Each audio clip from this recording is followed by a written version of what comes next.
Hello everyone, this is Squallcasting bringing you another game of StarCraft 2. In this match we have Roxas Slivko versus MVP Tails. And I just discovered that Roxas apparently stands for the team Radical Online Extremist. And I don't know how you get that ROXKIS into Radical Online Extremists, but apparently that's the name of the team. First time I thought that, I thought of like Roxas from Kingdom Hearts, who, spoiler alert, doesn't exist anymore. If you haven't played Kingdom Hearts yet, too, I apologize. I just ruined the first hour of that game for you. But yes, that's the team he's on. And over here we do have MVP Tails, part of the team MVP, which I do believe is a Korean team. And Tails, interestingly enough, looks like the character Tails from Sonic. It's true, I saw him at an IPL contest. He looked like Tails. His hair looked like Tails. I kid you not. If you don't know what I'm talking about, YouTube it. I'm sure it's somewhere on YouTube. But anyways, MVP Tails going for that Forge Fast Expand. Forge first rather than Nexus first. So not being crazily economically aggressive, crazily greedy, I guess I could say. And Slivko, on the other hand, just droning. Looks like he's throwing down a spawning pool first. So, Slivko going for the slightly safer thing, which is pretty expected at this point. Most Protoss are getting really good at getting up to that natural quick enough, and then they can block a hatch first, which just is terrible. So Tails is scouting up. He's gonna see Slivko's base here, see that spawning pool first. May choose to throw down a pylon at the natural base just to force Slivko to not prevent Slivko from making his natural. But instead, he just mined those minnow patches, kind of forcing the drones to reorientate themselves. Something you see Huck do from time to time. And Slivko taking his natural as well, so basically at the same time as Tails. So both players is going very economically oriented at the start. Pretty typical. Right now the metagame in Zerg versus Protoss is Protoss Forge Fast Expands, and then the Zerg takes 3 bases by like the 6-minute mark. Usually what they'll do is they won't take any gas, they'll drone like crazy, and then try to take that 3rd base very quickly. And that's really the best way to stay competitive against the Forge Fast Expand, because Protoss have gotten good enough with their Forge Fast Expands that they're safe against most anything. And so if you don't expand to 3 bases right away, you're down a base, essentially. You're equal on bases, but as Zerg, you want to be a base ahead of Protoss. That's really the way to stay competitive. So, Tails just continuing to work on this wall. Hasn't yet closed it, but Slivko does only have 4 Zerglings? Yeah, only 4 Zerglings out, so it's not like he'd really be able to get in there and deal a ton of damage anyways. And this Nexus will finish up shortly, and Tails will just get that probing going on. And indeed, Slivko's 3rd, going down now. Tails gets in, sees it, decides to try and mine for a second to steal some minerals, but doesn't manage to get any. So we'll have to see what each player chooses to move into. I would not be terribly surprised to see Slivko do the mass roach style, where you get a roach warren, because you need a roach warren to make roaches, and I'm stating the obvious today. But you get a roach warren, you drone up like crazy before doing anything else really, and then you flood roaches, and you're at 200 supply at the 13-minute mark, and then you just crush the Protoss by just having so many roaches they can't possibly deal with it. That's probably the most common thing lately. We'll see what he chooses to do.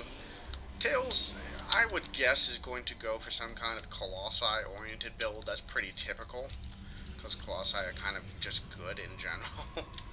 But we'll see what he chooses to do. He's starting to get some sentries out, so that way he can do damn force fields.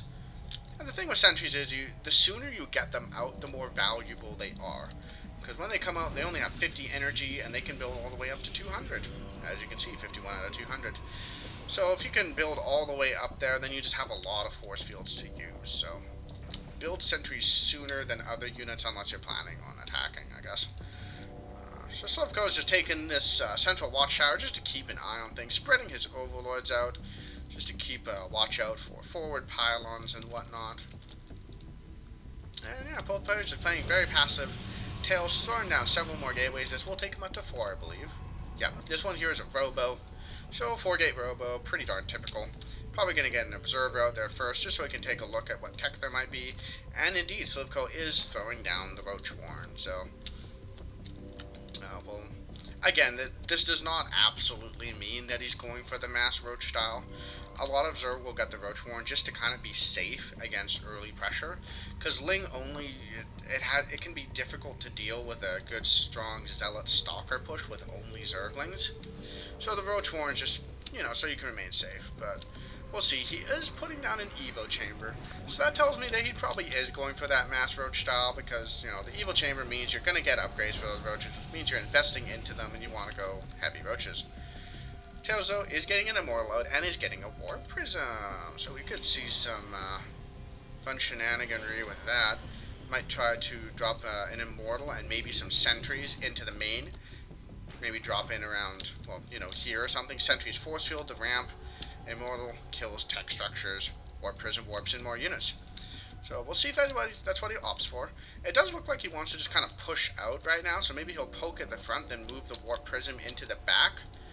Or it could just be the Warp Prism just for forward warp-ins. It is moving at a bit of a different angle. And yeah, it does look like it's moving to go up here, so you might park it in this fog here, warp in a whole bunch of units, pressure at the front a little bit, so Slivko isn't paying attention. And then attack in with a whole bunch of Zealots, so... We'll see, though. This is not the strongest attack. There's just an Immortal and 3 Zealots. So some decent damage output. These Sentries have a fair bit of energy, but he's kind of in the open. He's going to have to use a fair bit of Force Fields if these Zerglings commit in. That said, Slivko does not have the biggest army yet. I mean, he has a decent number of Zerglings. He has a couple Roaches. So he might have a rough time with this. We'll see.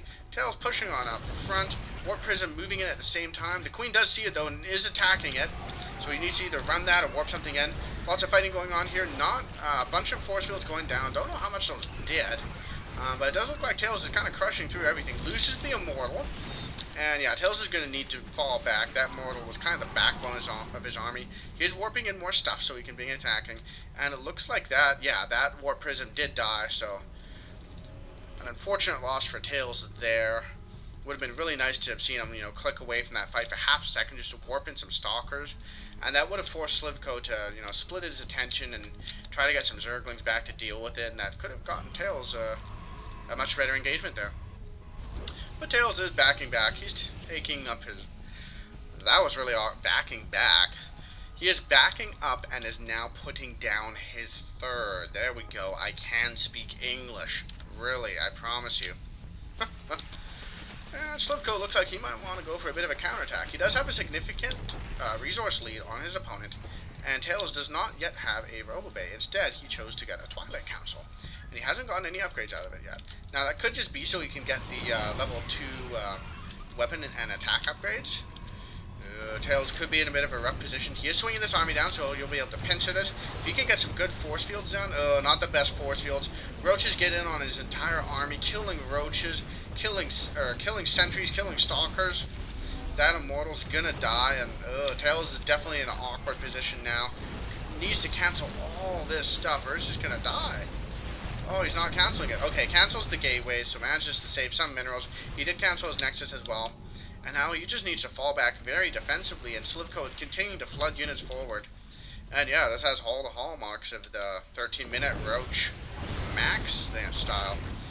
Almost one-shotting Immortals. He has so many Roaches, and Tails, GG's. So, definitely well played by Slivko. Just kind of overcoming Tails with the amount of stuff he had. So yeah, thanks for watching my game. I hope you enjoyed it.